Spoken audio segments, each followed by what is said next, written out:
Sí, buenas tardes, Alfonso Durazo, bienvenido aquí a la Cámara. Si gustas, le doy la palabra a Jesús para que nos dé ya la bienvenida y ahorita te explico cuál va a ser la metodología. Adelante, adelante. Bueno, buenas tardes a todos, bienvenidos a las personas que nos siguen en Facebook, los que están aquí presentes. Con esto oficialmente cerramos nuestro ejercicio de agenda electoral aquí en Cámara de Comercio. Recibimos a casi el 100% de todos los candidatos posibles que están participando en esta contienda, y en esta vez recibimos al candidato al Senado de la República, Alfonso Durazo, por Morena, y juntos haremos historia, ¿verdad? Sí, así es. Aquí está también su suplente, Arturo Burf, bienvenido, miembros de la Cámara, y sin más por el momento, y de paso los micrófonos a Julio para que dé el formato oficial de este evento. Gracias, Alfonso. El esquema es el siguiente, habla un poco de tu currículum vitae. Te damos 5 minutos para que nos hables del programa en general que traes como senador, y después entramos a 3 etapas, cada uno con un tema específico de interés de la localidad y de nosotros como Cámara. Okay. En cada etapa tendrás 2 minutos para hablar algo y ahí hasta ese momento empiezan las preguntas y respuestas. Y bueno, pues empezamos si gustan. Alfonso Durazo Montaño. Aquí está, Derecho, es licenciado en Derecho, saliste al 86, luego traes una maestría en Administración Pública del 2006, traes un doctorado de Políticas Públicas del 2011, una trayectoria amplísima, política, vicepresidente de la Comisión de Radio del IEPES en 1981, secretario junto a la presidencia del Comité del PRI en el DF, subsecretario de Planeación y Política del CEN del PRI, secretario particular presidente del CEN en el PRI, 91, secretario particular del candidato del PRI a la República, candidato a senador por el estado de Sonora en 2006, coordinador general de la defensa del voto en la coalición que era PRD, PT y MC en abril y julio del 2012, secretario técnico de la Asociación Civil del Movimiento Ciudadano, entiendo, ¿no? En 2011, no, pero yo creo que aquí hay un error, ¿no? Pero bueno, miembro activo del PRI, luego coordinador general de la campaña del Estado de Sonora, de la coalición PRD-PT Movimiento Ciudadano, coordinador general de la precampaña del Estado de Sonora, candidato a la presidencia de la República por la coalición PRD-PT Movimiento Ciudadano, en la administración pública desde el 82, secretario de Programación y Presupuesto, ¿es en la Secretaría de Hacienda o aquí en el Estado? No, en Programación y Presupuesto Nacional. Antes de que fuera secretario. Luego pasó como una subsecretaría de Hacienda. Okay. Sí. Luego director de Comunicación Social del CREA, director de Delegaciones y Organización Juvenil del CREA, delegado político de la zona centro de la Delegación Cuauhtémoc. Híjola, no quisiera cortarlo, pero muchísimos años. No. Tienes una yo no sé de dónde sacaron ese. Debe ser del CISEN. ¿No? Bueno, una el amplia, único que pierde el tiempo en esos detalles. Es una amplia trayectoria de Alfonso. Alfonso, si quieres, pues comenzamos con la primera fase. Tienes 5 minutos, más o menos, no te preocupes. Ahorita voy a poner aquí el cronómetro. Y quisiéramos saber, ¿para qué quieres ser senador de nuestro estado? Muy bien. Bueno, primeramente agradecer a la Cámara de Comercio aquí de Obregón, a Jesús, a Julio, al resto de socios que nos acompañan. Agradecer a Arturo, que está aquí presente, Arturo Burf, mi compañero de fórmula. Lili Telles en este momento no está con nosotros porque está recorriendo la parte norte del estado. Hemos acordado cubrir ella una parte, algún momento el sur, yo el norte y luego a la inversa. Así es que Lili se encuentra, pues por esa razón, precisamente hoy en Nogales. ¿Por qué aspiro a ser senador? En primer lugar, porque me parece una aspiración razonable. Después de una larga trayectoria en el sector público, fui ya legislador, fui diputado, representé con fidelidad como pocos legisladores los intereses de la gente, los auténticos intereses de la gente, y porque tengo una formación que me habilita y capacita para la tarea. Eso es lo que explica la razón de mi aspiración. ¿Y qué haría como senador? Pues yo creo que para nadie es un secreto lo que Andrés Manuel ha propuesto en todos estos años a los mexicanos. Un proyecto de transformación democrática para el país, lo que él llama un cambio verdadero, basado en 4 o 5 principios fundamentales. El primero de ellos, combatir la corrupción a fondo. Estimamos que si combatimos la corrupción, podemos generar ahorros entre 300,000 y 500,000 millones de pesos al año. Es una cifra conservadora, puesto que el sector privado, el Centro de Estudios Económicos del sector privado, habla de una barbaridad, habla de un 10% del PIB, el costo de la corrupción. También hay cifras del propio Centro de Estudios Económicos del sector privado que nos indican que la corrupción nos cuesta a los mexicanos, que dedicamos el 14% de los ingresos familiares a pagar los costos de la corrupción. Y el otro programa fundamental en nuestra iniciativa es la reducción del costo del gobierno. Estimamos, según cifras nuestras y en coincidencia con algunos estudios del Banco Mundial, que pudiéramos reducir el costo del gobierno en alrededor de 300,000 millones de pesos. Con estos 2 fondos pretendemos hacer una bolsa que destinaríamos a financiar los programas de desarrollo social que nos proponemos para combatir la pobreza y generar oportunidades para aquellas mexicanas, mexicanos, pues que se han quedado a la vera del camino.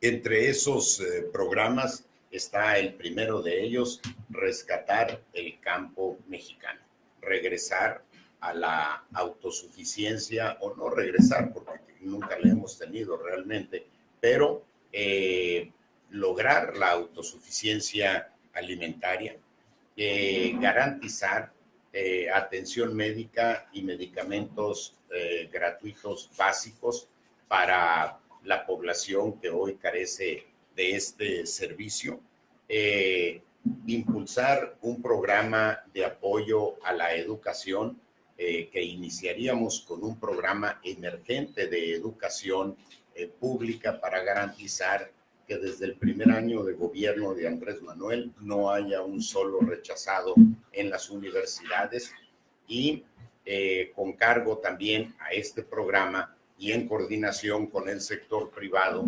iniciaríamos un programa de capacitación de 2,300,000 jóvenes. Actualmente, redondeando las cifras, existen 2,600,000 jóvenes que ni estudian ni trabajan, 300,000 de ellos rechazados por las universidades y 2,300,000 que no quieren estudiar, pero que tampoco encuentran opciones de sobrevivencia económica. Estos 2,300,000 los ubicaríamos en tiendas, en imprentas, en talabarterías, en manufactura, en hoteles, en restaurantes, en fin, en una amplia variedad de instalaciones pues productivas, en acuerdo con los empresarios para en un programa de capacitación.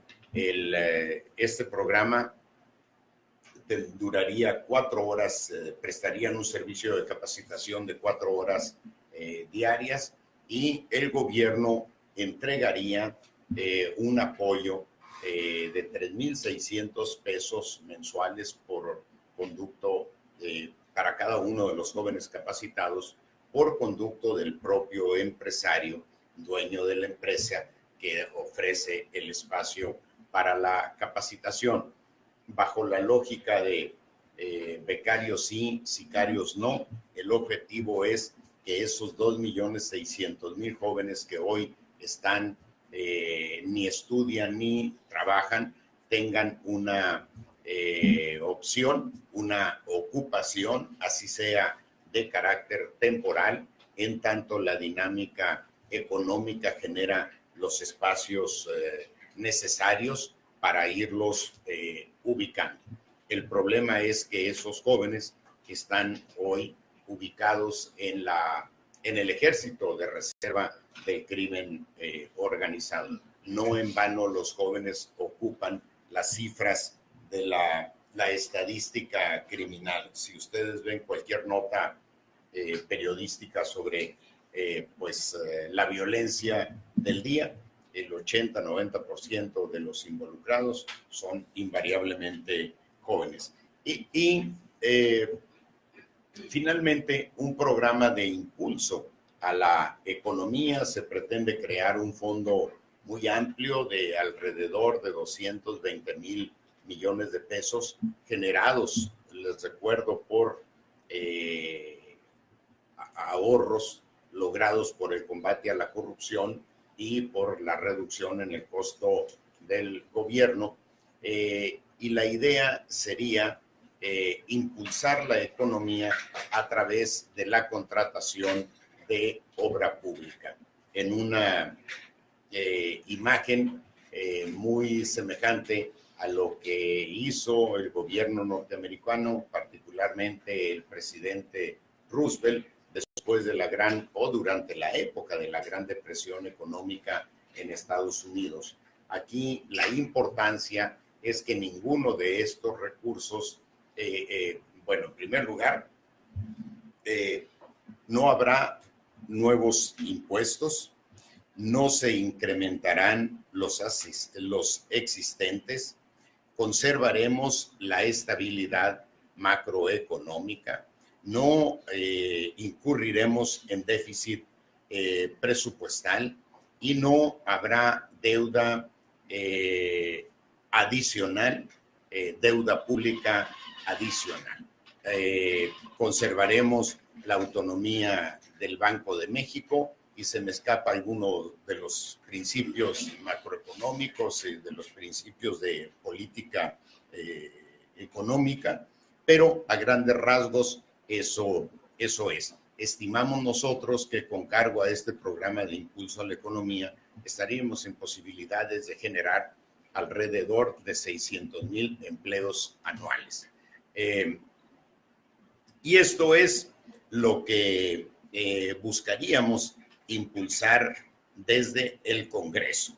Por supuesto que todas estas iniciativas que tienen un carácter nacional tendrán un impacto muy importante a nivel del estado de Sonora. Es decir, si estos recursos los vamos a utilizar para combatir la pobreza, una buena parte de ellos, vamos a impulsar la pensión universal para adultos mayores, que significa universal, que será para todos los adultos mayores. Vamos a duplicar esa pensión. Actualmente se entrega cada 2 meses, la vamos a entregar mensualmente. Cuando escuchan estas medidas, bueno, algunos se alarman y señalan o ven alguna connotación socialista, castrista, chavista, venezolana en este tipo de iniciativas. Pues yo les quiero decir que la pensión actualmente es de $58 bimensuales, $28 mensuales. Esa es la gran pensión para los adultos mayores y nosotros proponemos duplicarla a $56, $58. Y es cuando ponen el grito en el cielo algunos y dicen, no es posible. Pues yo quisiera que fuéramos a Estados Unidos a ofrecerle $28 de pensión a un jubilado norteamericano, a ver cuál es su reacción. Es simple y sencillamente la necesidad de darle un empujón a la gente que hoy vive en condiciones francamente de miseria. Las cifras varían, pero alrededor de 60 millones según la metodología, pero alrededor de 60 millones de mexicanos viven abajo de la línea de pobreza, que cuando uno escucha abajo de la línea de pobreza se escucha hasta medio elegante, como que dan condiciones de andar por esos rumbos, pero que en buen castellano significa vivir en condiciones de miseria. De esos 60 millones de mexicanos, pues uno de cada cinco mexicanos padece hambre. Y dentro de esos que padecen hambre hay 5 millones de niños. Consecuentemente, tenemos que hacer un esfuerzo como país, como sociedad, por rescatar de las condiciones de pobreza extrema a esos millones de mexicanos, por razones éticas, por razones morales, por razones de solidaridad. Pero si eso no fuese suficiente, el país no puede desplegar a plenitud su potencial económico con ese cargo. ¿Cómo andamos de tiempo, joven? Llegamos. Pero tú síguele. No.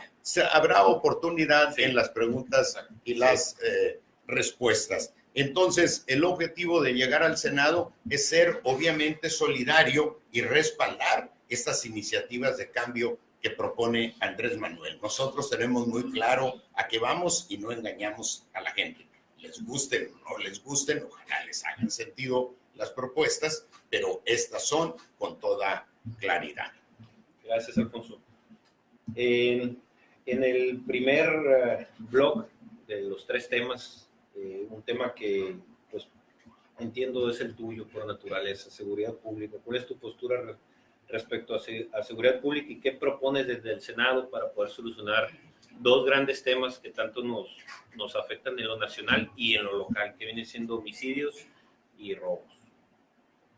Mira, lo primero que proponemos nosotros es modificar la estrategia, actualmente basada en el uso exclusivo de la fuerza, para complementarla con una visión amplia que vaya a la atención, a la solución de las causas de fondo que generan la pobreza, es decir, que generan la inseguridad, es decir, generar oportunidades de salud, laborales, económicas, educativas, particularmente para los jóvenes. Y la otra es reorientar los recursos que actualmente están centrados fundamentalmente en combatir a los grandes capos. Así es que mientras se combate a los grandes capos y para allá se va todo el recurso, los delitos del fuero común como los homicidios, los robos, los asaltos, la extorsión, el secuestro quedan abandonados. Estos son del ámbito del fuero común. Pero a estas alturas es de tal dimensión el problema de la inseguridad en el país que ya no podemos hacer más distinciones ámbito federal, ámbito del fuero común. Tenemos que asumir como una responsabilidad del Estado mexicano el combatir el problema de la inseguridad, y esto significa involucrar a los 3 poderes y a los 3 niveles de gobierno, otorgándoles mayor respaldo presupuestal a estas iniciativas para mejorar las condiciones de la policía, su capacitación, su profesionalización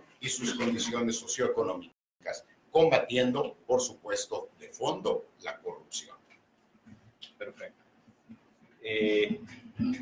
Bueno, abrimos a preguntas y respuestas. Ya hay una pregunta, es de Facebook esta pregunta. Hay una pregunta, pero yo creo que más bien del siguiente rubro económico, ahí lo preguntamos. ¿Alguna pregunta en temas de seguridad? Yo tengo un par. Así es. Bueno, aquí directamente se habla mucho de que hay un problema con la tipificación de los delitos, ¿no? Uh-huh. Que pues parece una puerta giratoria, pues que entran y salen los delincuentes de robos, de asaltos, de cosas muy comunes que se dan, y eso nos afecta mucho aquí como comunidad y gremio, ¿no? Sí. Sobre eso, ¿qué postura hay en el Senado de hacer cambios, de hacer ajustes, de hacer prevención? ¿Hacia dónde vamos con esto? Mira, bueno, son muchos temas. Por supuesto que hay que hacer prevención eventualmente habrá que retipificar algunos de los delitos, pero la solución no está en la modificación de la tipificación de los delitos. El problema de la puerta giratoria tiene que ver con la corrupción. No tiene sentido maximizar las penas, endurecer las sentencias, si en el país padecemos 99% de impunidad.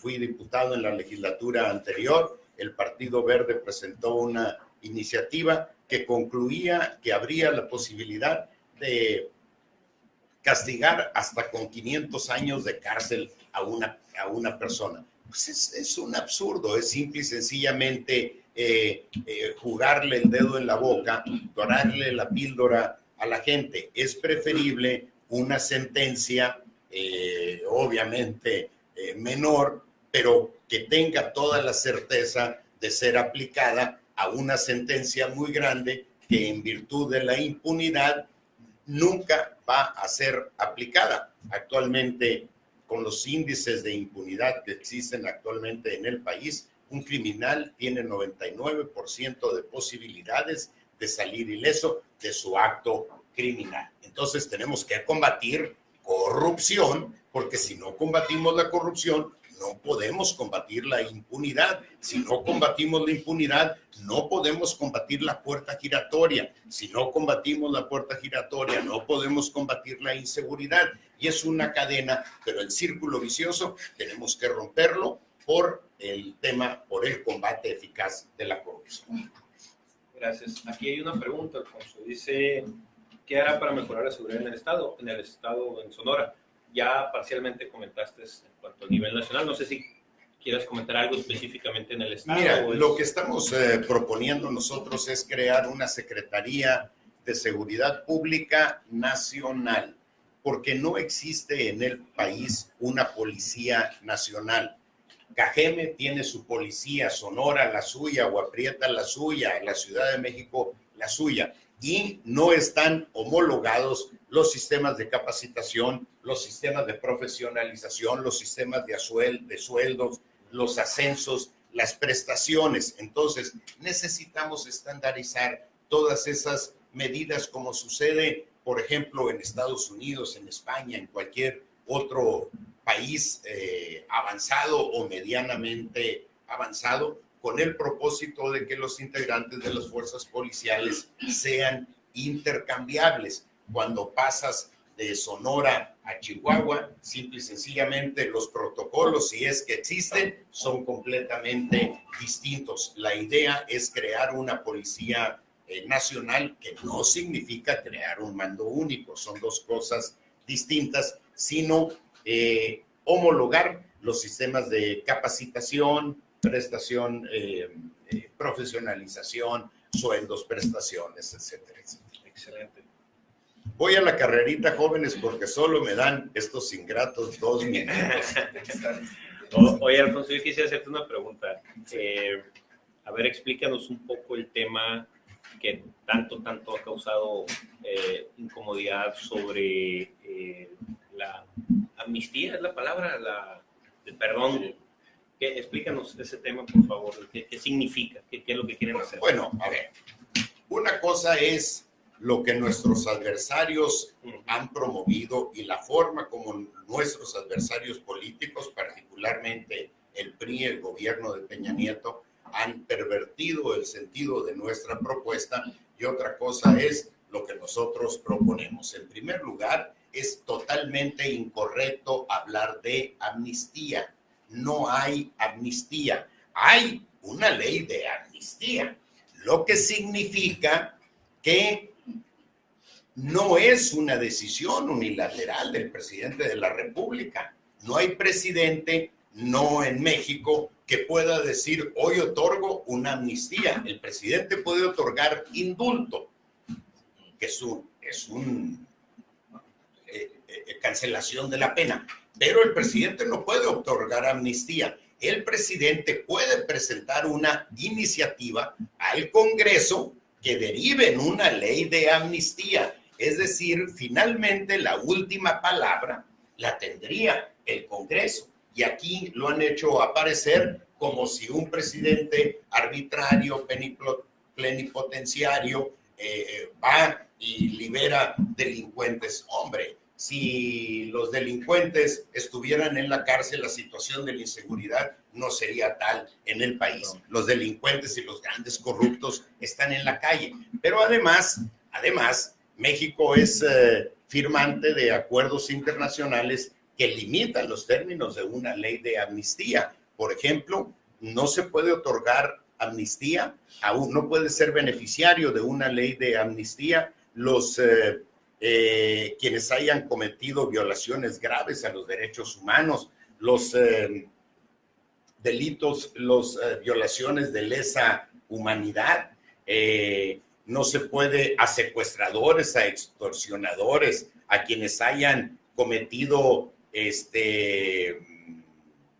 secuestro, extorsión, en fin, la lista de restricciones es sumamente amplia y estas restricciones derivan de acuerdos internacionales impulsados fundamentalmente por la Organización de Naciones Unidas, por la Corte Penal Internacional y la Corte Interamericana de Derechos Humanos. Excelente. En 2 minutos no se pueden quejar. Oye, pero entonces, esa parte queda explicada, pero entonces lo que ustedes buscan, porque yo sí he escuchado por ahí el tema de apoyar a los campesinos que por razones o por necesidades específicas se dedican a algo que tiene que ver con... A ver, mira, lo que nosotros proponemos es un proceso de paz y reconciliación. Eso es lo que nosotros proponemos, acabar con el ciclo de guerra. La eventualidad de una ley de amnistía es una de las posibilidades, una de las varias posibilidades de uno de los 10 ejes de la estrategia de seguridad. Nada más que en virtud de la propaganda política ha terminado reducida a una amnistía o el equivalente de un peligro para el país. Lo que la propaganda dice no tiene nada que ver. La propaganda no se preocupa ni de sutilezas teóricas ni de sutilezas legales. Entonces, lo que estamos planteando es que en este proceso de pacificación y reconciliación del país podamos impulsar una ley de amnistía que sería producto de una reflexión nacional. Los términos de esta reflexión nacional que generen consenso serían los términos que definirían el contenido o los términos de la iniciativa de ley de amnistía que presentaría el presidente al Congreso. Y por supuesto, de este consenso tendría que formar parte la opinión o el aval de las víctimas. Bueno, a grandes rasgos hay experiencias internacionales más o menos exitosas. ¿Qué sería de países como Sudáfrica sin una ley de amnistía? ¿Qué sería de países como Colombia, Chile, Argentina? Bueno, los mismos españoles, ETA. Recientemente el gobierno de la Ciudad de México, Colombia, por supuesto, amnistió a unos jóvenes que fueron detenidos cometiendo algunos actos de violencia, pero que fueron imputados delitos que en realidad no habían cometido. Peña Nieto impulsó una amnistía fiscal al inicio de su gobierno y nos asustamos ahora. Hombre, un proceso para amnistiar a determinados, a un sector social, porque no se trata, la amnistía no es para beneficiar a una persona, se justifica solo en la medida que tenga una serie de beneficios sociales. Y el beneficio social es que mediante esa iniciativa podríamos lograr un punto de inflexión en los niveles de inseguridad en el país. Hay cientos de miles de niños, por ejemplo, que son obligados a delinquir por el crimen organizado. Trabajan prestan sus servicios como halcones al crimen organizado. Claro. ¿Qué vamos a hacer con ellos? ¿Los vamos a meter a todos? El EZLN, por ejemplo, la ley de amnistía en 1994. Ahora, ¿por qué nos asustamos? Solo porque la propone López Obrador. ¿Por qué no nos escandalizamos el 94? ¿Por qué nos pareció natural? Y en todos estos procesos de pacificación participan invariablemente organismos internacionales que son los observadores fundamentales para garantizar que haya un respeto profundo a los derechos humanos. Muy bien. ¿Alguna pregunta en este tema? ¿Alguna otra pregunta en este tema de seguridad pública? Yo sí tengo una. Ustedes hablan de corrupción, combatir la corrupción, y es algo que a mí me queda muy claro. Sin embargo, veo con pena que a mucha gente no le queda claro. Hablando de un programa social en el cual se implementa en beneficio de una comunidad, ¿qué sucede? Al momento que se evalúa, el programa nunca llegó. Ahí tenemos un acto de corrupción. Total. ¿Cuál es la iniciativa o hasta dónde ustedes van a darle seguimiento para que el encargado o la persona en un momento dado que iba a destinar esos recursos debió vigilar y constatar que llegaran y no llegaron, y se da cuenta al gobierno al final del día que no llegaron o se desviaron? ¿Cuál es la iniciativa? La verdad que veo mucha gente, incluso escritores, que comentan, es repetitivo Andrés Manuel con el tema de corrupción. Yo digo lo contrario. Yo digo que la palabra corrupción es hablo, lo que a que no puedes comer solo una, esas sabritas. Sería un ingenuo si deja de darle match a eso que a todo el mundo le compete. ¿Qué iniciativa hay o cuál propone para que realmente la corrupción en ese aspecto exista? Mira, ¿qué proponemos? Tú dices, ¿hasta dónde le van a dar seguimiento? Hasta el final. El problema, no proponemos absolutamente ninguna iniciativa de ley, porque no es necesario impulsar más leyes anticorrupción. No solo son suficientes, podríamos decir que hasta sobran. Ahí está la Auditoría Superior de la Federación, que es un órgano con autonomía técnica, profesionalmente muy sólido, que ha presentado 700 denuncias ante la Procuraduría General de la República, y pregunten ustedes cuántas han prosperado. Han recibido 3 y han prosperado 0, ninguna. Y regreso aquí al tema de la impunidad.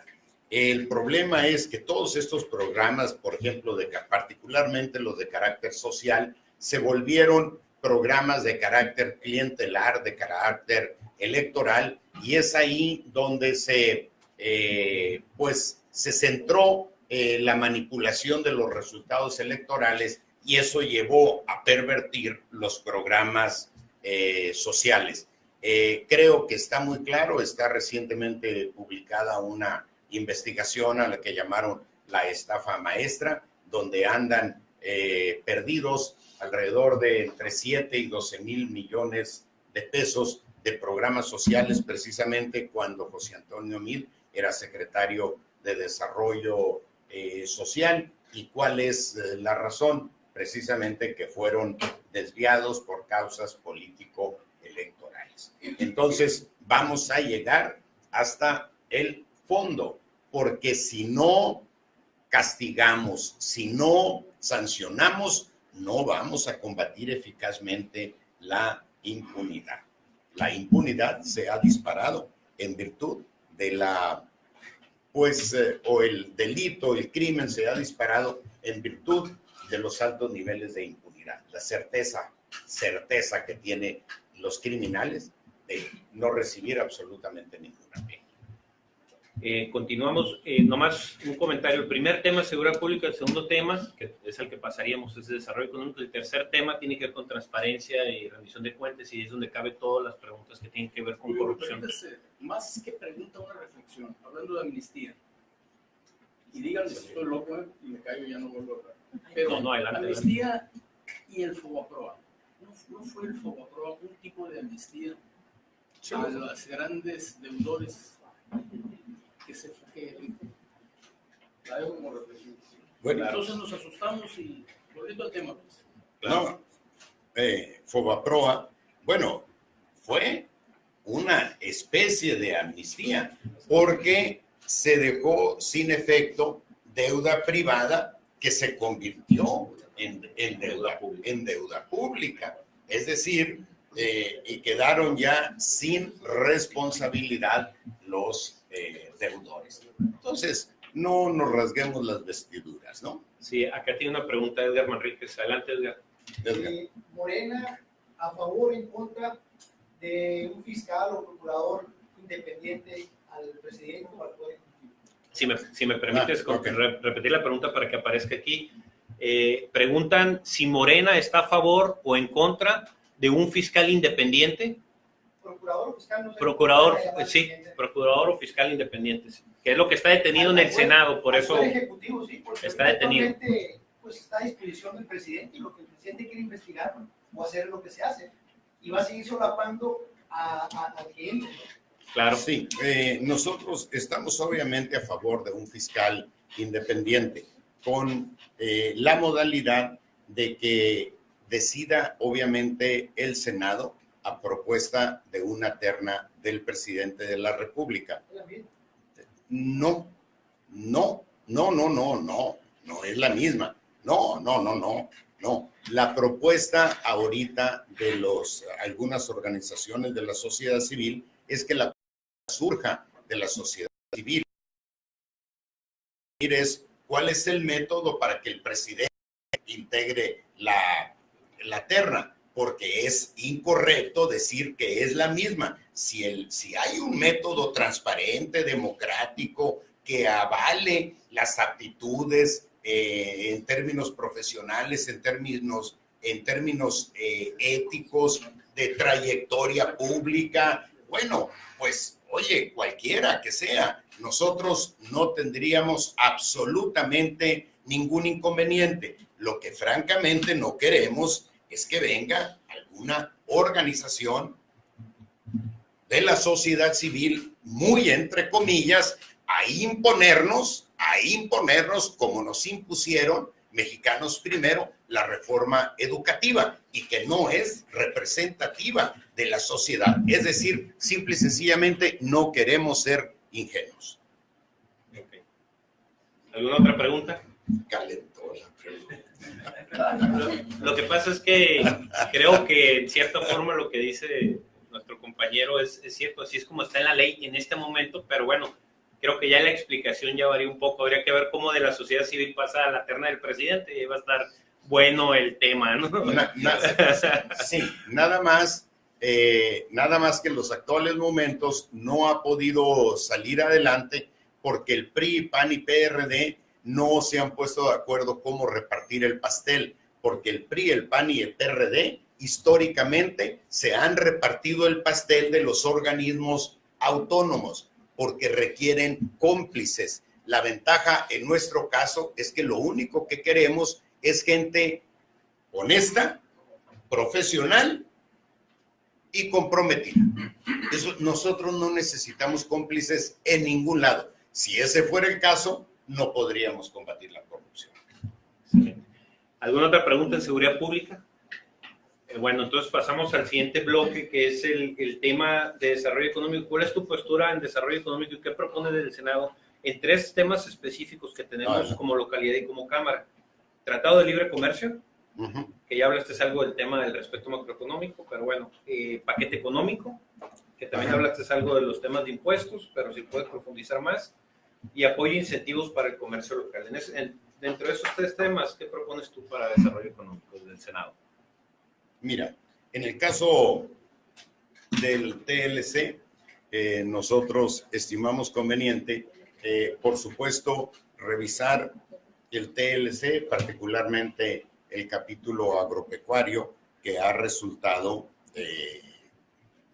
desventajoso para nuestro país en algunos rubros. Pero también estimamos que no es tiempo en este momento de que el gobierno mexicano firme un nuevo tratado de libre comercio cuando está en puerta una nueva elección. Creemos que el gobierno actual no tiene ni la legitimidad ni la fortaleza política para enfrentar en mejores términos la negociación con un gobierno, con el gobierno particularmente de Donald Trump.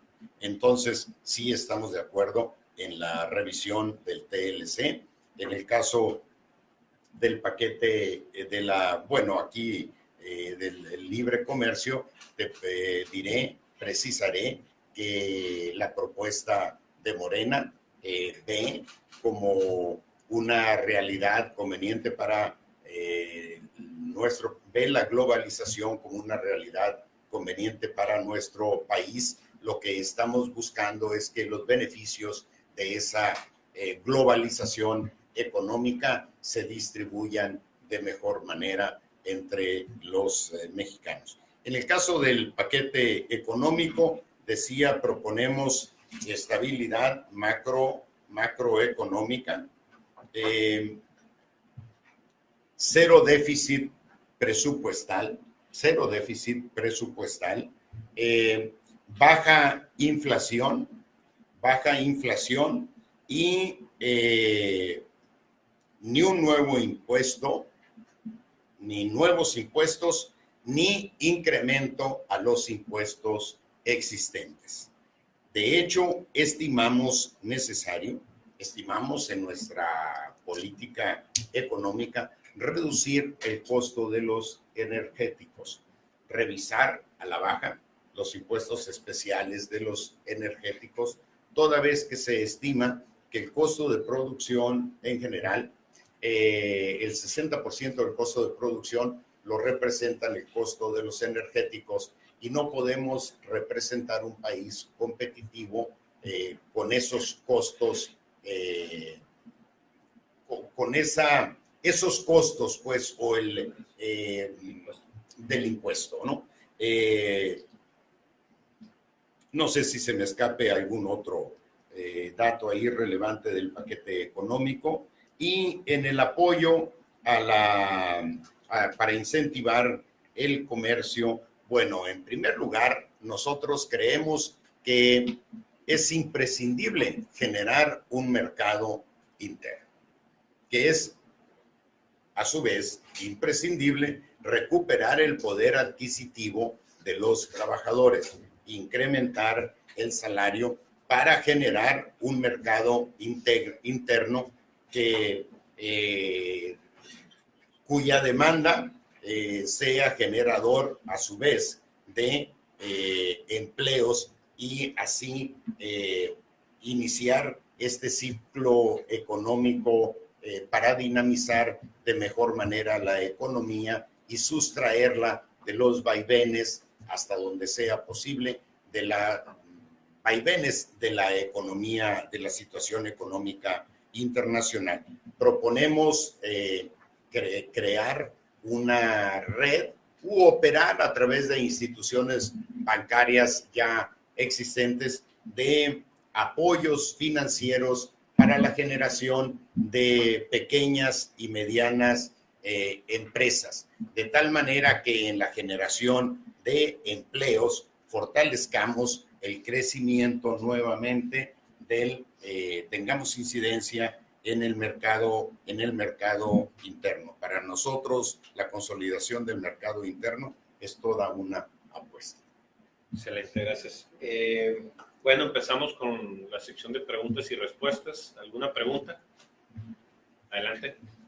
¿Tienen algunos planteamientos para evitar la dependencia del mercado mexicano con respecto a Estados Unidos? ¿Hay algunos planteamientos particulares, particularmente con respecto al petróleo, que es uno de los potenciales fundamentales con respecto a Asia, incluso al centro de Europa? Bueno, ahí lo fundamental, estamos importando actualmente alrededor de 25,000 millones de dólares nada más en gasolinas, Nosotros estamos planteando plantas, la creación se me fue el número ahorita exacto del número de plantas refinadoras, pero me quedé pensando. Son 6. 6. México 6. Sí, son 6, pero está en evaluación si hacerlas más pequeñas y si ampliaría el número o hacerlas más grandes y se reduciría el número, porque esto tiene que ver también con el tema del robo de combustibles, para ubicarlas en lugares más cercanos a los centros de producción de petróleo, pero también a los centros de consumo, para evitar los tramos tan largos de los ductos. Y estimamos nosotros que en el transcurso de 3 años pudiéramos reducir de manera significativa la importación de energéticos de manera tal que en el transcurso de los 6 años de gobierno, en 2024, tendríamos ahí una balanza de 0 importación de energéticos. Tengo una pregunta, ¿no? Adelante, Jesús. ¿Hay alguna propuesta de una mejora regulatoria en el sistema de administración tributaria? Sistema de facturación electrónica, deducibilidades, etcétera, etcétera, que beneficie en realidad y fomente lo que es el autoconsumo o el consumo regional? Bueno, está más que...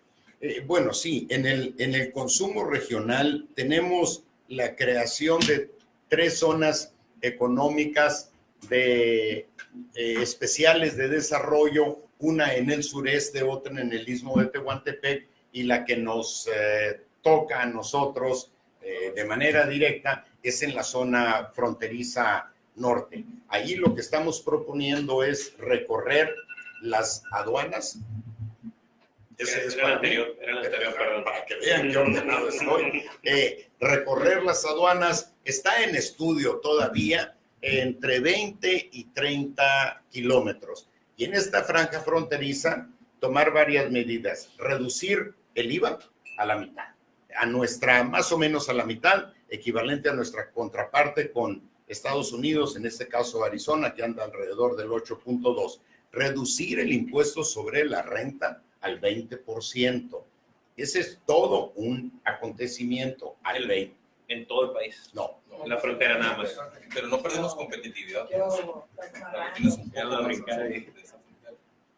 Bueno, lo que estamos buscando es convertir en polos de atracción atractivos para la inversión, con el propósito de evitar que nuestros paisanos tengan la necesidad de emigrar a Estados Unidos por razones de empleo, porque queremos poner una zona de desarrollo en el sureste, otra en el centro sureste y otra en el norte. Ahora, ahí los energéticos tendrían también el mismo valor que en Estados Unidos, pero en contrapartida se pagaría el doble salario mínimo, de tal manera que los beneficios lleguen a todos, a unos por la vía de la reducción de impuestos energéticos y demás, y a otros por el incremento del salario mínimo al doble. Sí, Ivonne. Buenas tardes, bienvenido. Gracias. Me tocó escuchar el tercer debate y hablaba el candidato del partido Morena a la presidencia, que él pensaba en la cuestión de energía, ahorita que me pasa el tema de energía, que él pensaba en la producción o la actualización de las plantas de las 6 refinerías que tenían. Ahí mismo fue atacado por uno de los contrincantes y le dice cómo, si lo que se está buscando es desaparecer lo que es el petróleo para el uso de los carros y se ve otro tipo de energía. Y él habló sobre las termoeléctricas o las hidroeléctricas. ¿Sabes tú algo al respecto?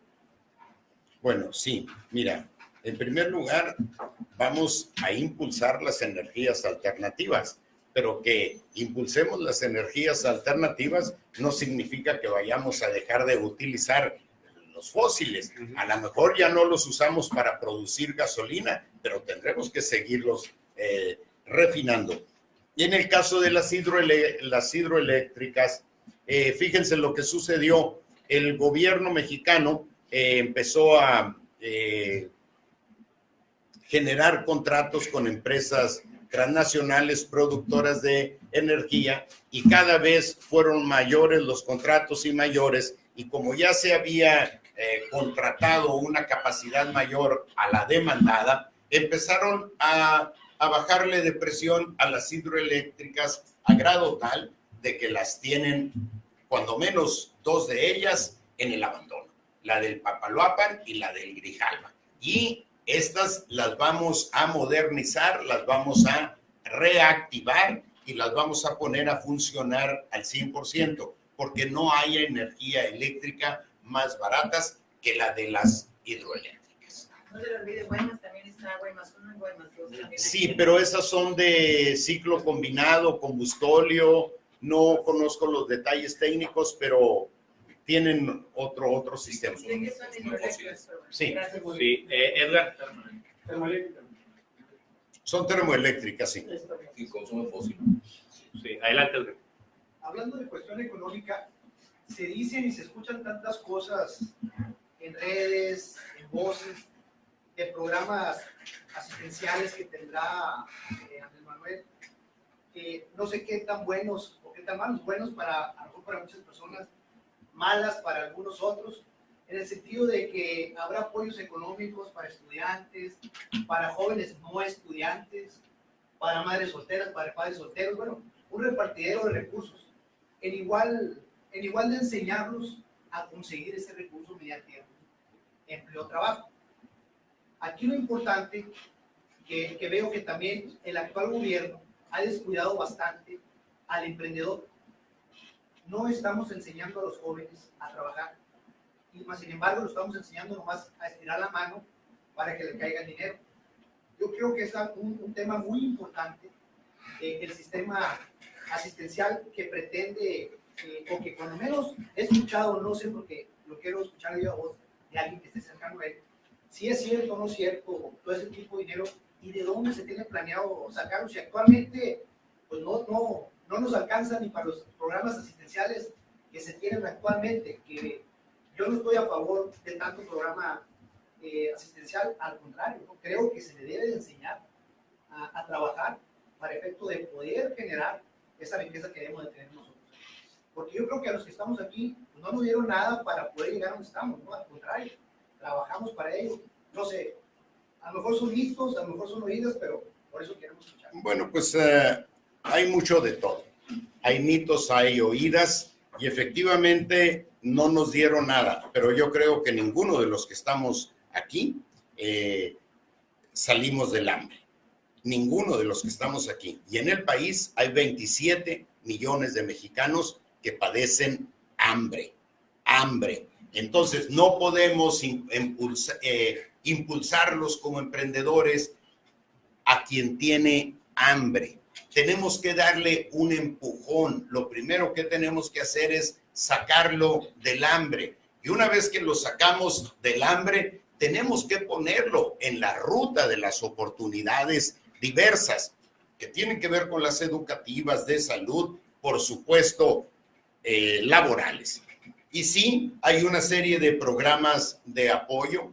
Te puedo decir que la parte fundamental de la plataforma de Andrés Manuel es precisamente la de la vertiente social, y en ella contemplamos una serie de apoyos, pero con una particularidad. Tú dices, si actualmente no nos alcanza. No, claro que actualmente no alcanza, pues si se roban la mitad del presupuesto. Si no es que más. Bueno, si no es que más. Entonces, nosotros estamos proponiendo combatir la corrupción y reducir el costo del gobierno. ¿Cómo vamos a reducir el costo del gobierno? Gastos superfluos, gastos de representación, vuelos privados, guaruras, comilonas, viajes al extranjero. Cualquier chango de cuarta que va a la Comisión Sonora, Arizona, se lleva $300, $400, $500 diarios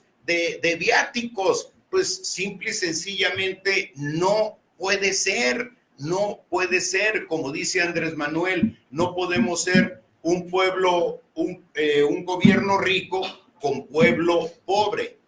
Todos los programas sociales que estamos proponiendo van a avanzar hasta donde nos den los ahorros que vamos a generar del combate a la corrupción y de la reducción en el costo del gobierno. Nada de meterle la mano a la bolsa, al contribuyente, para financiar estos programas sociales. Y sí creo que no podemos desentendernos como país de la responsabilidad social que debe cumplir el Estado, porque no todos tenemos las mismas oportunidades. Por ejemplo, la educación. Nosotros nos estamos proponiendo la educación pública gratuita en todos los niveles. Si yo soy un producto nato de la educación gratuita, tengo casi 2 carreras, 2 maestrías, un doctorado. Solo el doctorado es en un centro de educación superior privado, en el TEC de Monterrey.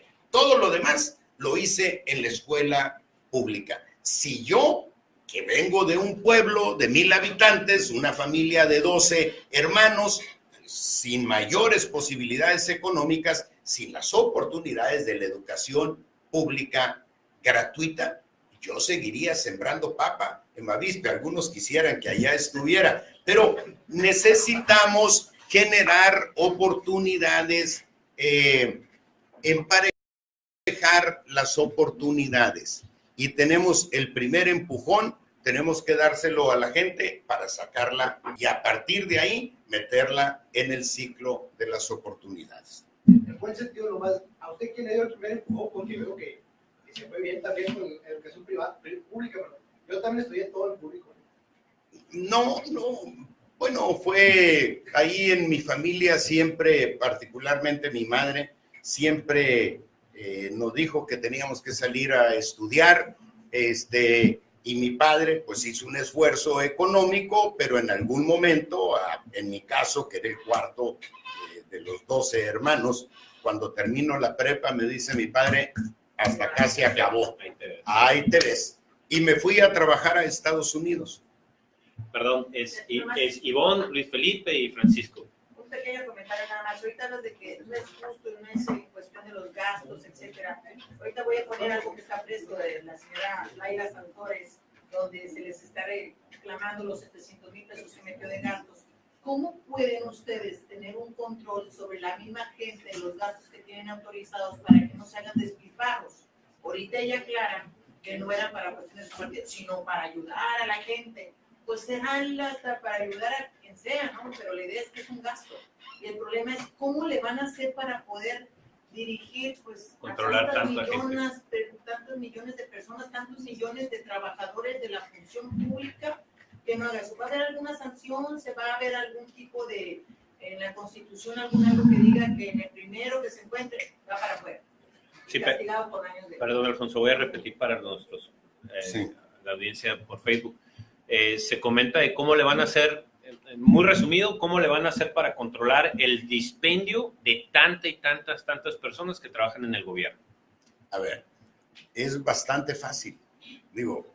Es bastante fácil. Conozco como pocos la administración pública, abajo, arriba y 10, 12 dependencias. Actualmente el gasto destinado al control del gasto, ya la transparencia de su ejercicio, se lleva entre el 20 y el 25% del recurso administrativo. Nada más que nada de eso funciona porque no hay interés político de nadie en que funcione. Si todo mundo es beneficiario de la corrupción, no nos interesa que funcione. Pero una vez que llegue a la presidencia de la República un hombre honesto o una mujer honesta o una mujer, fíjense bien, nada más que ahorita si analizamos el panorama político nacional, no hay mujeres aspirando a la presidencia. Por eso diría, en este caso en particular, un hombre que nos garantice un desempeño honesto en la presidencia de la República, ese hombre honesto, por el solo hecho de su condición ética, podrá garantizarnos voluntad política para que operen todos los mecanismos de transparencia y todo el sistema anticorrupción. El año 2000 estábamos en el lugar número 53 del ranking de corrupción mundial. Luego, 6 años después con Fox, nos vamos al lugar 70. 6 años después de las manos limpias de Calderón, nos vamos al lugar número 100. Bueno, pues ¿quién de ellos iba a tener interés en combatir, en que funcionaran los órganos anticorrupción? Absolutamente ninguno de ellos. La condición fundamental para que opere el sistema anticorrupción, que antes no había tal, había solo Auditoría Superior de la Federación, Secretaría de la Función Pública y las Contralorías internas de todos los organismos del sector público, y todo eso se reproduce a nivel estatal. Es un aparato enorme, pero nada de eso sirve. Lo que se necesita es un presidente honesto, porque de ahí deriva la voluntad política que requiere a su vez autoridad moral, y para tener autoridad moral requiere no ser beneficiario de la corrupción. En el caso de Sonora, por ejemplo, Claudia Pavlovich lo primero que hace es poner el sistema anticorrupción como prueba de su compromiso con la honestidad. Nada más que a 3 años del gobierno de Padres, Sonora se encontraba en el lugar número 11 del ranking de corrupción mundial. Ahorita, a 3 años del gobierno de Claudia Pavlovich, somos el estado más corrupto del país, incluso por encima del Estado de México. Gracias. Luis Felipe. No sé si ya estamos en asuntos generales. No, de aquí sigue transparencia y rendición de cuentas. Paso. Ok, gracias. Perdón, Francisco, ¿ibas a comentar algo? Sí, en el mismo sentido, pero contrario a lo que planteaba Edgar.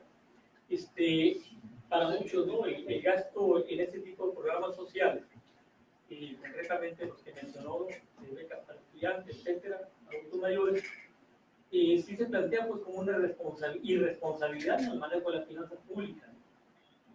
Contrario al FOBAPROA y al rescate carretero, ¿qué diferencia habría entre uno y otro?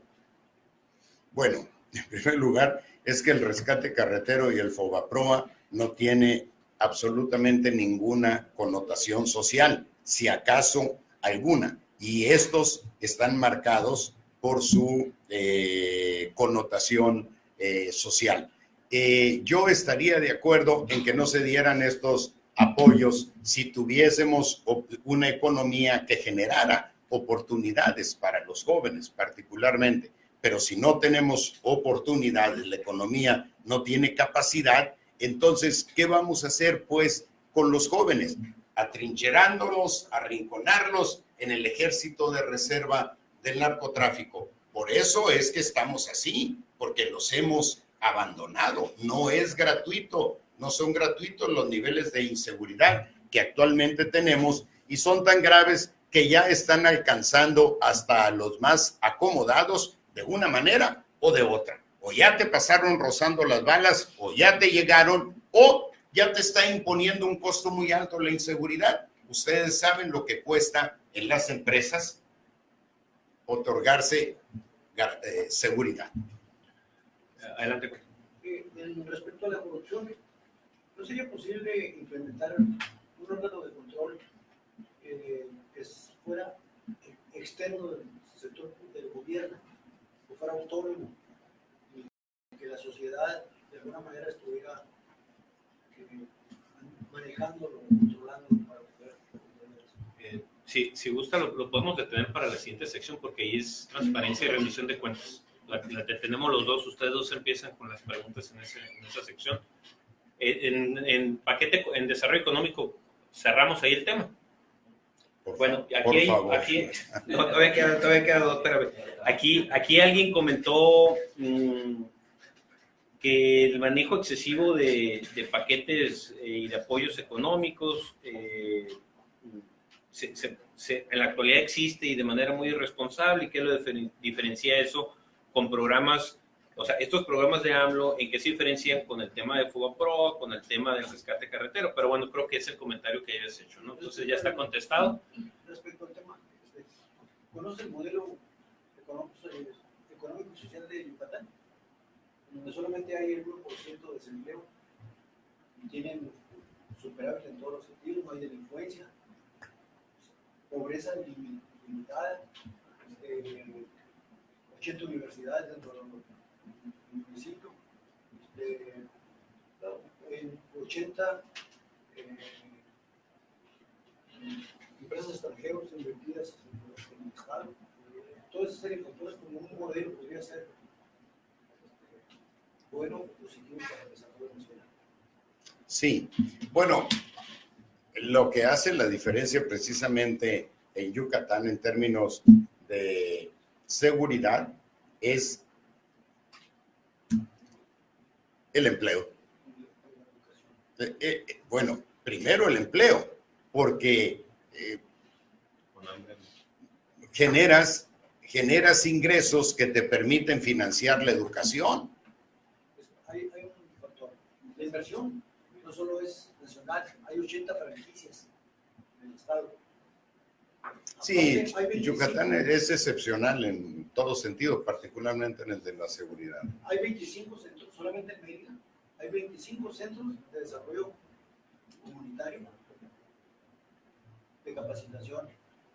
Y ahí le ponen no solo niños que van a la primaria, sino todo tipo de personas, adultos, etcétera, habiendo apoyo, recursos en todos los sentidos y control a base de consejos comunitarios ubicados en diferentes sectores de la ciudad. Entonces, esos factores conjuntamente han desarrollado las oportunidades de trabajo, las oportunidades de capacitación, de preparación, de empleo, de desarrollo. Y realmente es increíble el avance en el desarrollo. Sí, si me permites, se está hablando del modelo económico del estado de Yucatán y los beneficios que ha tenido, ¿no? Entonces, para cerrar el bloque de desarrollo económico, yo nomás quisiera cerrar un tema que nos interesa mucho. Es una zona agrícola aquí en Ciudad Obregón. El programa agrícola de Andrés Manuel está muy enfocado en el tema de la autosuficiencia alimentaria y creo que muy destinado al centro, a los estados del centro y del sur del país y con algunos cultivos particulares.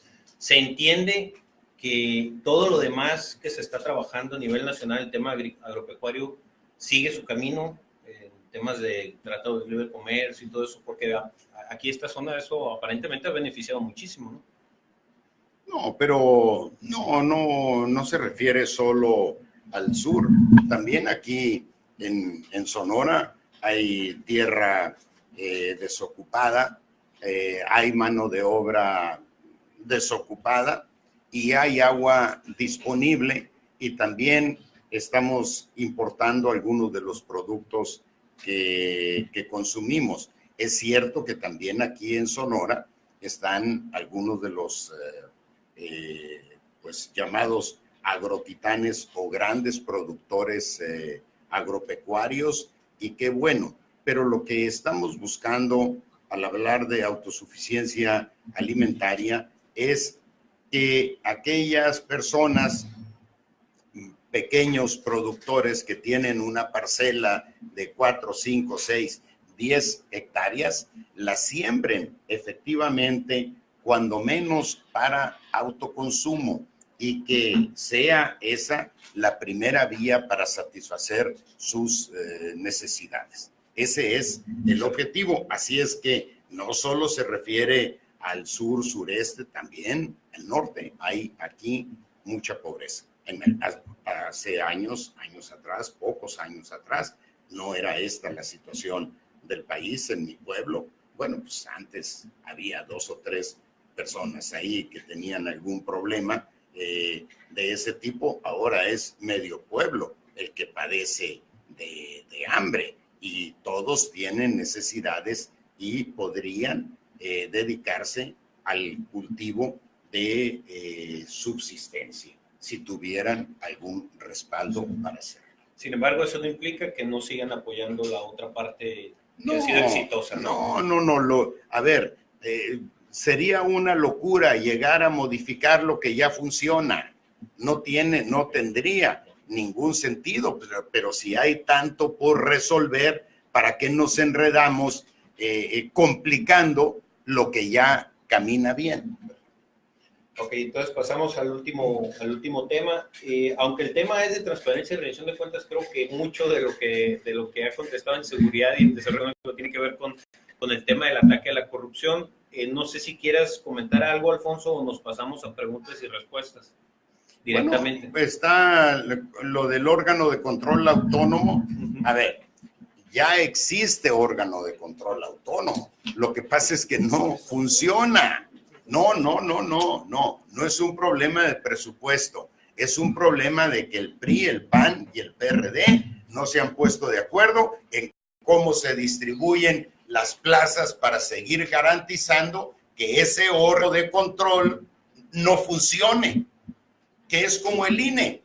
En el INE todos sabemos, hay 11 consejeros, todos sabemos que 9 consejeros, ¿no? 9. ¿Cuántos consejeros son? 9 o 11, chéquenlo, ¿no?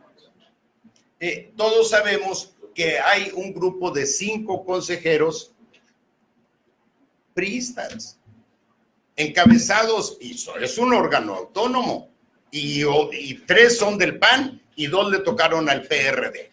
Bueno, no se han puesto de acuerdo cómo repartirse el pastel, y por eso tiene 6 años sin funcionar el sistema anticorrupción.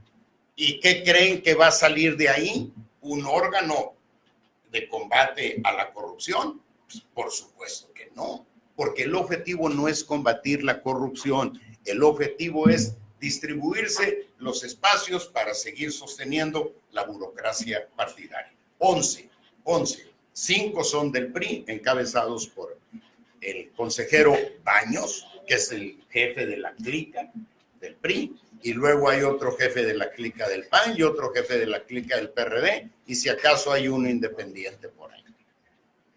Luis Felipe, ¿te querías preguntar algo en esta sección? No tiene un comentario. Usted hablaba ahorita, soy Luis Felipe García de León, bienvenido. Gracias. Usted hablaba ahorita que le van a dar 3,600 pesos a cada niño por 4 horas de capacitación o de autoempleo. Eso no va a ocasionar deserción en la planta laboral del comercio formal, cuando a un trabajador le pagan 100 pesos por 8 horas de trabajo. Pues yo mejor me voy a las 4 horas. A mí se me hace que ahí andamos mal, y eso es fomento a la economía informal. Porque un pelador, quiera que sea, que gane 200 pesos diarios, lo mata un clavocoches, lo mata un vendedor que ven ahí los semáforos, y eso está creando informalidad. Y esto de los ninis va a fomentar que haya deserción laboral, porque usted le está diciendo 3,600 pesos por 4 horas, el otro gana 3,000 por 8 horas, le están pagando el 50% por trabajo desarrollado. Y otro punto, se habla de la educación. Usted dice que la educación debe ser gratuita, pero no se ha tocado el tema de la calidad de educación. La calidad de educación en México está por los suelos. La calidad de educación de los docentes, de los padres de familia, se han perdido los valores familiares, valores cívicos, valores de honradez. Estamos en la calle, y la educación en México cuesta muchísimos millones de pesos, y lo tengo que decir, es vergonzoso. Bueno, en primer lugar, no va a haber un trasvase, porque vamos a hacer un censo nacional de jóvenes que ni estudian ni trabajan. Y lo van a premiar. ¿Perdón? Y lo van a premiar. O sea, como un premio en darles los 3,600. 3,600 por mensual. ¿Lo ves así, como un premio? Sí. Yo sí lo veo. Y entonces, ¿qué hacemos con ellos? ¿Qué, así como para enriquecer mi visión, qué propondrían ustedes? Educarlos. Y la capacitación es también una formación. Sí. Capacitarlos para el trabajo, porque no quieren estudiar. De educación gratuita, capacítenlos gratuitamente. Por esto es el círculo vicioso que usted mencionaba. El programa de solidaridad, el programa no sé de cuál, y que te llevo la despensa y que te doy para que pongas aquí, qué hago con las sucos, qué hago, quién sabe qué. Y es el mismo círculo vicioso. Usted mencionaba que es producto de su esfuerzo, de su trabajo. ¿Por qué? Porque tiene deseo de superación. Entonces debemos educar a la gente, darle valores. Es mi forma de pensar. Sí, a ver, en primer lugar, no va a haber un trasvase de jóvenes porque vamos a hacer un censo. A estos jóvenes que ni estudian ni trabajan, a ver, si no trabajan, no es porque no quieran, es porque no hay opciones laborales en el país. Y mientras no generemos las opciones laborales, van a estar atrincherados en el ejército de reserva del crimen organizado, que ya nos alcanzó a todos. Lo que estamos buscando es, al capacitarlos, que cuando haya un espacio en esas empresas o cuando la economía, la dinámica económica por sí sola vaya generando los espacios que demandan quienes acceden nuevamente al mercado, se vaya reduciendo esta cifra de jóvenes, pero no lo vamos a hacer de un día para otro. Dejamos crecer el problema y tenemos que enfrentarlo. La otra es que sigamos desentendidos de ese problema y crezca y sea cada vez mayor. Ahora, pues francamente, se me hace a mí una tragedia que se le pague 3,000 pesos de sueldo, de salario a una persona por 8 horas diarias de trabajo. Digo, eso no le alcanza ni para el transporte, ni para el transporte. No, yo creo que tenemos que ser más realistas y también en esta etapa de emergencia que vive el país, creo que también tenemos que ser más solidarios. Si no hay una solidaridad en esta etapa de emergencia para empujar a quienes hoy están rezagados, mayormente rezagados del proceso, del bajo proceso de desarrollo nacional, bueno, pues creo que las cosas se irán complicando, particularmente la inseguridad. No, yo creo que lo tenemos que ver con una visión de conjunto. Oye, Alfonso, y a mí me interesa, bueno, muy buen comentario también lo que comentaba Luis Felipe, por el tema de la educación de calidad.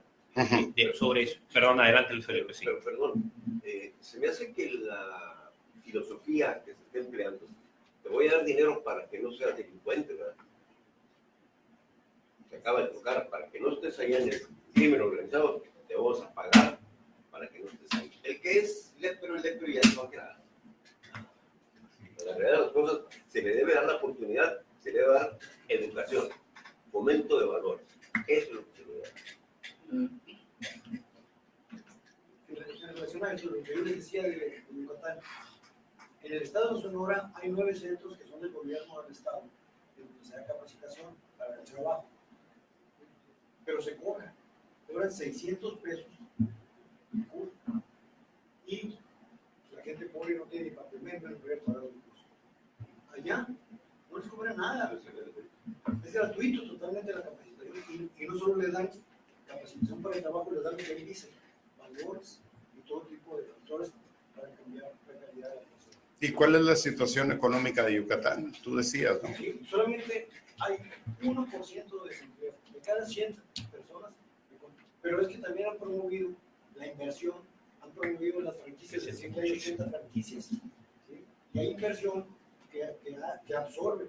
Hay una organización donde las empresas, el gobierno, están planearon todo de tal manera que cualquier trabajador que tome el curso inmediatamente lo absorban y se va a trabajar al Estado o a trabajar en la empresa. ¿Sí? Entonces, yo traigo documentos de todo eso, traigo elementos para comprobar, y además el censo ese que se hizo de desempleo hace 3 meses se hizo a través de... Yo creo que el Estado debe cumplir una responsabilidad social elemental. Creo que lo debe hacer. No se trata de malbaratar el recurso de los contribuyentes, pero sí de apoyar a aquellos que por alguna circunstancia han quedado al margen de los más elementales beneficios del desarrollo nacional, de los más elementales, por las razones que sean. Creo que hay que recuperar, lo propone Morena, los valores. Creo que una de las razones fundamentales que explican particularmente la inseguridad es precisamente la pérdida de valores. Tendremos que recuperarlos, pero eso es producto no solo de una educación gratuita, sino de una educación de calidad. Y en esa educación de calidad no la vamos a lograr si no tomamos en cuenta a todas las vertientes que resultan imprescindibles para garantizar una educación adecuada.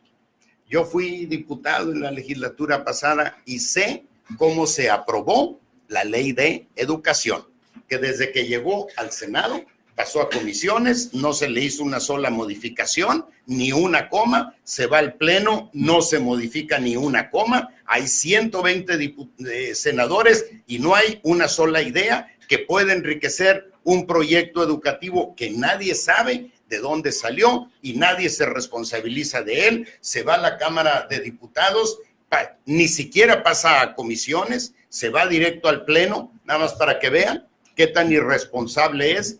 1,500 cuartillas, 3 iniciativas, nos llegan a la 1 de la tarde, estaba tomada la Cámara de Diputados, andábamos a salto de mata, terminamos a las 8 de la noche en el Centro de Convenciones de Banamex y ahí inició la votación. A las 10:30 de la noche estaba aprobada la reforma educativa sin haberle modificado una sola coma y nadie, ninguna de las diputadas, diputados, tuvimos oportunidad de conocer su contenido. 1,500 cuartillas. Junto con ellos, 13 artículos constitucionales que nos los chamuscamos en 15 minutos. Eso no es serio. Eso no es serio. Punto. Hay que hacer las cosas bien y hay que tomar en cuenta a los padres de familia, a los maestros. ¿Cómo vamos a diseñar una reforma educativa eficaz? Olvídense de la ideología del contenido, simple y sencillamente sin el magisterio. No puede ser y no hay que satanizar a la gente, porque así como satanizan a la gente, ¿por qué no satanizan al CENTE? Que tiene 200,000 maestros comisionados en actividades electorales a favor del PRI ahora, pero en su momento a favor del PAN. Eso no puede ser, pero tampoco puede ser que los 200,000 estén a favor ahora comisionados con Morena. No, que los partidos se rasquen con sus propias uñas, pero que hagamos las cosas bien. Lo que no se trata, pues, es que dijéramos tomar decisiones sobre la base de visiones parciales, mucho menos de prejuicios, que es un poco el caso de la supuesta amnistía, que no es amnistía, debemos decir correctamente ley de amnistía, y así otra serie de iniciativas, ¿no? No, con toda la verdad es que hay muchos prejuicios en todo esto, ¿no? Adelante, Ivonne. Gracias. Así ligerita, porque se llama así. ¿Cuántos años tienes en la política? No, en la política, no tantos. En la administración pública, todos los que te puedas imaginar. Mi primer trabajo lo tuve en la Secretaría de Gobernación en abril de 1973. Llegué como un canchanchan de 50 y te quiero decir, para mi satisfacción, que las oportunidades pequeñas o grandes que he tenido, no me he brincado absolutamente ningún escalón. muchas felicidades. Lo único que yo trato de decir es que a sabiendas cómo se maneja la función pública, siendo diputado, y si lo meten al cuarto para la una, alguna disposición y se tiene que firmar, si no se... Pues son negociaciones que se hacen a más altas esferas. Yo no me explico. Si no firmaste, si no estuviste, no votaste y no estuviste de acuerdo, pues que te quede la satisfacción que no lo hiciste. Eso Pero por supuesto. Lo más importante ahorita es, ¿qué vas a hacer como senador? ¿Qué proyectos traes como senador? Porque me queda muy claro que conoces muy bien toda la historia. Ahora yo te pregunto como ciudadana, ¿por qué tengo que votar por ti como senador? Bueno, comenzábamos esta historia, creo que en tu ausencia, precisamente con eso. Pero lo repito con mucho gusto si me aguantan otro rato. Mira, les decía que nosotros no estamos pidiendo el voto para una persona. Estamos pidiendo el voto para un objetivo, y ese objetivo se llama transformación nacional, cambio verdadero. Y el cambio inicia con el combate a la corrupción y con la reducción del costo del gobierno. Combate a la corrupción que nos va a permitir combatir la impunidad, que a su vez nos va a permitir combatir. Pero eso tú como senador no lo haces. O sea, puedes ver una parte, pero tú como senador te vas más bien al exterior del país. ¿Sí, no? Eso no, es lo que hace un senador. No. De los objetos de cuestión de la arancel, el tratado de libre comercio. No. Okay. ¿Alguna otra pregunta en el tema, Luis Felipe?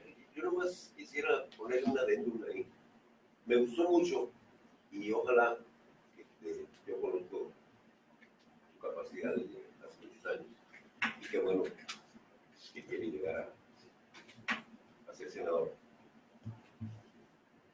Yo sí estoy de acuerdo en que se apoye 100% la alimentación para los niños y los jóvenes que estén en estudio. ¿Que estén en qué? En estudio, en escuelas. Los desayunos escolares que no llegan, si llegan mermados, y no nada más eso, fomentarles el deporte. Eso es lo que se debe hacer. Esos 2.300 pesos que van para los niños, déselos a los niños, a los jóvenes. Esos van a ser el futuro de esta. Bueno, les voy a comentar algo que puede resultar excepcional, porque muy pocos creo que lo podemos decir. Fui secretario particular de Luis Donaldo Colosio en el PRI, en Cedesol y durante la campaña presidencial hasta el día de su asesinato. Ahí tuve oportunidad de servir a los sonorenses de manera muy directa, por el interés del propio Luis Donaldo de apoyar las gestiones a favor de los sonorenses.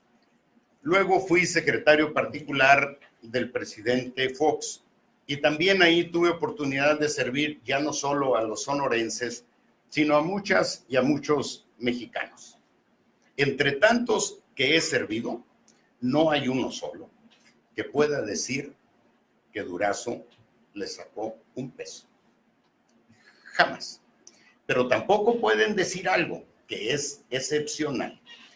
Es casi imposible que haya un sonorense, un mexicano, que diga, toqué a la puerta de Durazo cuando era un funcionario importante y la encontré cerrada.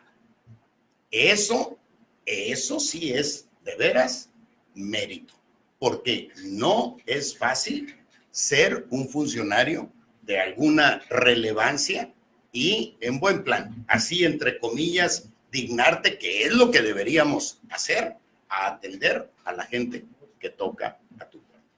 Y ese ha sido mi constante en el servicio público. A lo mejor hay algo que no saben de mí, que solo sirvo para servir. Y en la responsabilidad en la que estaré sirviendo. Excelente. Muy pocos lo pueden decir. Lamentablemente. Lamentablemente. Bien.